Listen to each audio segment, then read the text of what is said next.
एक ही गुरु के दो शिष्य हैं, सुदामा और कृष्ण, संदीपनी उपाध्याय इनके गुरु जी।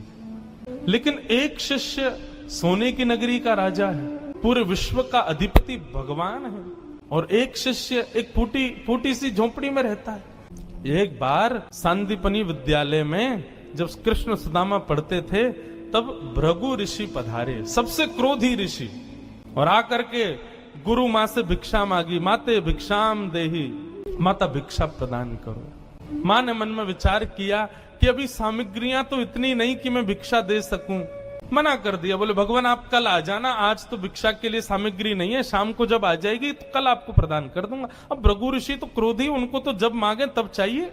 नेत्र बंद करके उन्होंने ध्यान लगा करके देखा, क्या इतनी बड़े गुरुकुल की रसोई में कुछ भी नहीं है। तभी उन्होंने पाया कि वन जाने वाले बालकों के लिए पोटली में मैया ने चने रख रखे हैं, कि जो बालक वन में जाएंगे पुष्प तोड़ के लाएंगे, लकड़ी तोड़ के लाएंगे, वो चने खा लेंगे वन में जाएंगे, तो उनके लिए चने रखे थे। भृगु ऋषि बोले बालकों की ज्यादा चिंता है, एक ऋषि द्वार पर आया उसकी चिंता नहीं है। थोड़ी दूर जाकर के अपने कमंडल के जल से श्रापित कर दिया, जो भी उन चनों को खाएगा वो लक्ष्मीहीन हो जाएगा, उसके जीवन से लक्ष्मी चली जाएगी, वो निर्धन हो जाएगा। जिस समय भृगु ऋषि श्राप दे रहे थे, सुदामा जी वहीं एक वृक्ष के पीछे बैठ करके कुछ पुष्प तोड़ रहे थे। जैसे ही श्राप दिया, सुदामा जी पहले तो चाहते थे कि मैं जाकर के ये संकेत कर दूं कि भाई उन चनों को मत खाना, उनको शाप लगा है। लेकिन तभी गुरुकुल जाते समय देखा कि सामने से अपने दोनों कमर पर पोटलियां बांध करके कृष्ण चले आ रहे हैं। सुदामा जी बोले लाला कहां जा रहे हो? बोले आज तोकू और मोकू वन में जावे की सेवा मिली है, मोए और तोए वन से पुष्प और तुलसी तोड़ के लानी है, लकड़ी तोड़ के लानी है। चल देख, गुरु मैया ने वन में खावे के काजे चना भी दिए, दोनों प्रेम से पाएंगे और प्रेम से वहां से बढ़िया सब कछु लेके आएंगे। आज बालकन में हमारो नंबर आया हो वन में जावे को। सुदामा जी की नजर पोटलियों पर पड़ी, बोले कन्हैया कहीं खा नहीं ले, फेंक देंगे तो कहीं अंकुरित होके वृक्ष बन गए, कोई भी खाएगा तो लक्ष्मीहीन हो जाएगा, मेरो कन्हैया खा लेगो तो लक्ष्मीहीन है जाएगो। सुदामा जी जिद करने लगे, बोले सुन तू बाकी के सामान रख अपने पास, ये पोटली मोह दे दे मैं बांधू अपने कमर पे। ठाकुर जी बोले क्यों, मैंने बांध तो रखी। बोले तेरो भरोसा ना है, तो को भूख लगेगा तो मेरे बटके ने खा जाएगो, मोकूद है, जब भूख लगेगी तो दोनों बांट के खाएंगे। और जिद करके सुदामा जी ने दोनों पोटली अपने पास रख ली। वन में वृक्षों की लकड़ी तोड़ रहे हैं, पुष्प तोड़ रहे हैं, फल तोड़ रहे हैं। सुदामा जी मौका ढूंढ रहे हैं, कब मौका मिले मैं भागूं, एकांत में चने खा लूं। तभी जोर की बारिश होने लगी।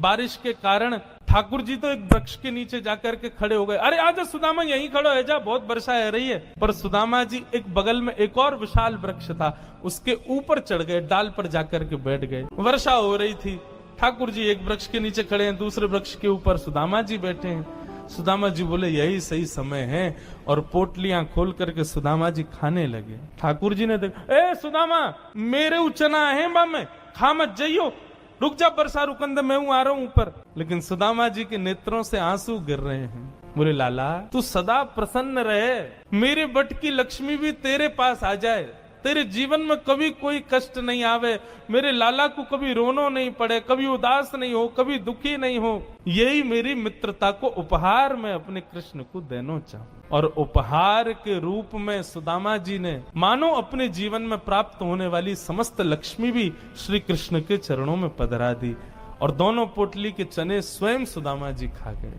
द्वारिकाधीश कृष्ण उस दिन तो सोच रहे थे कि सुदामा तूने एक बार भी विचार नहीं किया कि मेरे भी चने थे उसमें, पा गया। सुदामा जी क्षमा मांगने लगे, बोले माफ कर दे लाला, भूख ज्यादा लगी हमारे, खा गए हो।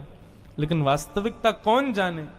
सुदामा जी महाराज फटी टूटी झोंपड़ी में रहते हैं, उधरी हुई धोती पहनते हैं, अन्न जल का तो कोई ठिकाना ही नहीं है, ऐसे घर में रहते हैं। पत्नी बोली द्वारिकाधीश आपके मित्र हैं, आप जाते क्यों नहीं कभी उनसे मिलने? सुदामा जी बोले कहीं मेरी दशा देख करके कोई ये ना सोचे गरीब है, भिखारी मांगने आया, इसलिए मुझे अजीब लगता है। और दूसरी बात ये कि मैं कृष्ण का सखा हूं, अब कृष्ण तो बढ़िया राजकीय वेश में रहता है, अब मैं ऐसे रहता हूं, कोई मुझे देख करके कहीं ये ना सोचे ये कैसा सखा ठाकुर जी का, इसलिए मुझे लगता है कि मैं यहीं से ही उनको भज लूं, उनके पास ना जाऊं। सुदामा जी की पत्नी ने सौगंध दे दी, तुम्हें मेरी सौगंध है, जाओ द्वारिकाधीश से मिलके आओ। पत्नी की सौगंध मान करके सुदामा जी आज विचार करने लगे, जाऊं? कृष्ण ये तो नहीं सोचेगा कि कहां से आ गया, कुछ मांगने आया है। कृष्ण तो नहीं सोचेगा, लेकिन उसकी पटरानियां, उसके राज्य के लोग, महामंत्री आदि, ये सब तो नहीं सोचेंगे। सुदामा जी को बहुत संकोच हो रहा है, लेकिन पत्नी की सौगंध है तो निकल पड़े। पत्नी ने 4 घरों में जाकर के अलग अलग एक एक मुट्ठी चावल लिए, जानबूझ। क्यों? ताकि जब ये पोटली द्वारिकाधीश देखेंगे तो अलग अलग प्रकार के चावलों को देख के पहचान जाएंगे कि एक दाना भी सुदामा के घर का नहीं है। थोड़ी तो कृपा करेंगे मेरे ऊपर। सुदामा जी पोटली दबाए निकल पड़े। सुदामा जी महाराज धीरे धीरे चल करके द्वारिका की ओर जा रहे हैं। चलते चलते महीनों बीत गए सुदामा जी को। तभी एक व्यक्ति से बोले, भैया द्वारिका नगरी कितनी दूर रह गई है अभी यहाँ से? व्यक्ति हंस करके बोला, भगवान आप गलत आ गए हो। बोले गलत? कितने दूर आ गए? बोले अभी आप कम से कम 50 कोस और पीछे जाओ, वहां से एक रास्ता मुड़ेगा, वो द्वारिका को जाता है, आप तो कहीं और पहुंच जाओगे अभी। सुदामा जी महाराज बोले, भले पधारे भैया द्वारिकाधीश। चलते चलते चलते मैं तो वैसे ही आधो जाऊंगा, मुंह तो लगे मेरे प्राण ही निकल जाएंगे, मैं द्वारिका पहुंच ही ना पाऊंगा। अब लाला तू वैसे तो हमारे हृदय में बैठो है, चल के तो हम पता ना कब पहुंचेंगे, लेकिन लाला तेरी अगर इच्छा हो तो तू ही बुला ले अब मुंह को। और ऐसा कह के सुदामा जी वहीं एक वृक्ष के नीचे लेट गए। जैसे ही लेटे थोड़ी बहुत देर में ही उनको थोड़ी ध्वनि सुनाई देने लगी। नेत्र खोल करके देखा, सोने की नगरी है, चारों ओर जय श्री कृष्ण जय श्री कृष्ण जय श्री कृष्ण नाम की ध्वनि आ रही है। सुदामा जी महाराज थोड़े प्रसन्न हो गए। बोले भैया ये कौन सी नगरी है? किसी व्यक्ति से पूछा ये कौन सी नगरी है? बोले भगवान ये द्वारिकापुरी। मेरे कृष्ण मित्र की नगरी द्वारिका? बोले हाँ ये द्वारिकाधीश की नगरी द्वारिका। सुदामा जी तो नाचने लगे, जय हो वारे कन्हैया तेरी कृपा। भैया ये द्वारिकाधीश कहाँ बैठे होंगे? बोले सामने जो महल दिख रहा है इसी के राजा हैं द्वारिका, आप चले जाओ। सुदामा जी गए द्वारपालों से जाकर के बोले, भगवान मेरी फटी हुई धोती और मेरे पतले दुबले तन को देख करके आप ये मत सोचना मैं गरीब हूँ कुछ मांगने आया हूँ। पहले ही स्पष्ट कर दिया, मैं कृष्ण का सखा हूँ। हम दोनों एक साथ एक ही गुरुकुल में पढ़े हैं, नाम मेरा सुदामा है। आज अपने सखा से मिलने आया हूँ, आप कृपा करके उनको जाकर के ये बता दीजिए। और सुनिए, यदि वो बहुत व्यस्त हो तो उनको परेशान मत करो।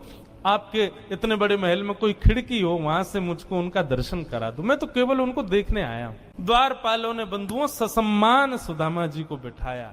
कहा महाराज द्वारिकाधीश प्रसाद पा रहे, हम फिर भी निवेदन कर देते हैं। भीतर जाके द्वारपालों ने जैसे ही बताया, द्वार पर आपके सखा आए हैं, बचपन के मित्र हैं, नाम उन्होंने सुदामा बताया है। सुदामा नाम सुनते ही भगवान खा रहे थे, खाते खाते रुक गए। बोले क्या नाम बताया? बोले सुदामा। मेरे बचपन के सखा सुदामा आए हैं बाहर? बोले हाँ नाथ सुदामा जी आए। आप प्रसाद पा लीजिए, हमने उनको कह दिया है आप जब निवृत्त हो जाएंगे तब दर्शन कराएं। भगवान बोले प्रसाद ये आवश्यक है? मेरे मित्र आए सखाए बाहर खड़े, तुम उनको बाहर ही छोड़ के आ गए। भगवान आज पहली बार बीच प्रसाद से उठ गए, दौड़े। महामंत्री, सेनापति, पत्नियां सब दौड़ रही हैं। ऐसा कौन आ गया जिसके लिए भोजन छोड़ के भागे? द्वार पर दीनहीन सी अवस्था है, सुदामा जी खड़े। भगवान ने जाकर के हृदय से लगा ली। बार बार उनके मुख को देखते हैं, फिर हृदय से लगाते हैं, फिर देखते हैं, फिर हृदय से लगाते हैं। अपने गले में गलवैयां डाल करके लेकर के चल रहे हैं। फिर चलते चलते पता नहीं क्या होता है, ठाकुर जी फिर रोकते हैं, फिर हृदय से लगा लेते हैं, फिर चलते हैं, फिर हृदय, बार बार हृदय से लगा रहे हैं और रोने लग रहे हैं ठाकुर जी। रुक्मणी आदि पटरानियों ने ऐसा दृश्य पहले द्वारिका में कभी नहीं देखा। सुदामा जी को ले जाकर के द्वारिका के सिंहासन पर बिठाया। भगवान ने अपने नेत्र के अश्रुओं से सुदामा जी के चरणों को धोया और संपूर्ण जल द्वारिका के चारों दिशाओं में छिड़क दिया। बोले हमारी द्वारिका पवित्र हो जाएगी सुदामा जी के चरणों का चरणामृत। सुदामा जी कह रहे हैं लाला मैं इन सबके योग्य ना हूं, ये सब कहा कर रहा हो भैया? ठाकुर जी बोले आप किसके योग्य हो और कौन किसके योग्य? मुझसे बढ़िया कोई नहीं जानता, चुपचाप बैठे रहो, जो कर रहे हैं करने दो। जो लक्ष्मी सदा के लिए विहीन हो गई थी, उसे वही लक्ष्मी आज सुदामा जी के चरण पहुंच रही है। भगवान की सुदामा जी की थोड़ी मैत्री चर्चा हुई। सुदामा जी से भगवान ने पूछा, सुदामा जी ब्याह हो गया आपके? बोले हाँ लाला है क्यों ब्याह? बोले ब्याह कर लिया, हमको नहीं बुलाया? बोले लाला कर्जा लेके ब्याह कियो और बाप ब्याह में भी सबन को भोजन करावे के चक्कर में मैं और तेरी भाभी तो भूखे ही रहे। 4 दिन बाद पड़ोसी ने आके भोजन दियो तब जाके तो पेट भरो। अब वहां में तो को बुलाते तो लाला तो पवानो तो बहुत दूर की बात, अब तू आते तो तेरे संग घोड़ा आते, सैनिक आते, इनको ही नहीं पवा पाते। ऐसे ब्याह में फिर हम कैसे बुलाते लाला? हमारे निमंत्रण ना दियो। मेरी छोड़ लाला, तू बता तेने ब्याह कर लियो? भगवान बोले हमारे ब्याह की मत पूछो, जैसे आपका ब्याह बताने लायक नहीं ऐसे हमारे ब्याह भी बताने लायक नहीं। बोले नहीं नहीं लाला बता ब्याह भयो कि नहीं? भगवान बोले हो गया। अच्छा भाभी कहाँ है? चलो मिलवाएं भाभी से। बोले यहीं बुला दो। बोले नहीं बड़ी जगह चाहिए भाभी से मिलने के लिए। बोले क्यों? बोले अब चलो पता चल जाएगी। विशाल एक सभागृह था, सुधर्मा सभा, और उसमें महाराज असंख्य जहां तक देखो भगवान की पत्नियां खड़ी हैं, घूंघट सिर पर रखा है, इतनी सारी माताएं बहनें दूर दूर तक सिर दिख रहे हैं, लाल लाल साड़ी पहने भगवान की सब पत्नियां। सुदामा जी बोले द्वारिका की सब माताएं बहनें दर्शन करने आ गई महात्मा का। सुदामा जी बैठ गए, भगवान ने इशारा किया आओ एक एक करके सब प्रणाम करो। मैं रुक्मणी प्रणाम, देवी चरसो भाग्यवती रहो। मैं जामवती प्रणाम, देवी चरसो भाग्यवती रहो। मैं सत्यभामा प्रणाम, देवी चरसो भाग्य। मैं कालिंदी प्रणाम, देवी चरसो भाग्यवती रहो। मैं भद्रा, मैं लक्ष्मणा, सब प्रणाम करती हुई 500 पत्नियां प्रणाम कर गई भगवान के। जब 1000 पत्नियां प्रणाम कर गई, ठाकुर जी खड़े खड़े देख रहे थे। सुदामा जी बोले लाला यहाँ पे आइयो, कितनी और हैं अभी? भगवान बोले 16,108। अच्छा लाला ये सब अपनी है? भगवान बोले हाँ सब अपनी। वाह लाला तेने इतने सारे ब्याह किए, 16,108। अरे भैया हमें एक में ही बुला ले तो हम भी आ जाते मालपुआ खावे। हमने एक किया वहां में नहीं बुलाया, तू नाराज है क्यों? तेने इतने सारे के एक में ही बुला ले तो। ठाकुर जी बोले कितने ब्याहों में तो मैं भी नहीं गया था, मेरे बिना ही ब्याह है गया, बिना दूल्हा के ही बारात चल गई। बोले लाला देख पतलो दुबलो सो में सुदामा 500,000 पत्नियां प्रणाम कर गई, मेरा तो अभी से बीपी हाई है गो। लाला 16,000 उनको आशीर्वाद दूंगा तो मुंह तो लगा मेरे प्राण ही निकल जाएंगे। एक काम कर, पत्नी तो 16,108 है, पति तो अकेलो तू ही है ना? बोले हाँ। एक काम कर तू मुंह को प्रणाम कर, मैं तू को आशीर्वाद दे दूं। आधीश दंडवत कर रहे हैं और सुदामा जी दोनों भुजा से आशीर्वाद दे रहे हैं। इस दृश्य को देख करके द्वारिका के लोग बलियां लेने लगे। जय हो, धन्य है हमारे द्वारिकाधीश। एक ब्राह्मण को कितना सम्मान देना चाहिए, द्वारिकाधीश से सीखो। अपने राज सिंहासन पर बैठा दिया, ये भी विचार नहीं कर रहे हैं कि मैं द्वारिकाधीश हूँ, मैं जगत नियंता जगदाधार हूँ। साष्टांग दंडवत प्रणाम कर रहे हैं सुदामा जी को। सुदामा जी उनको आशीर्वाद दे रहे हैं।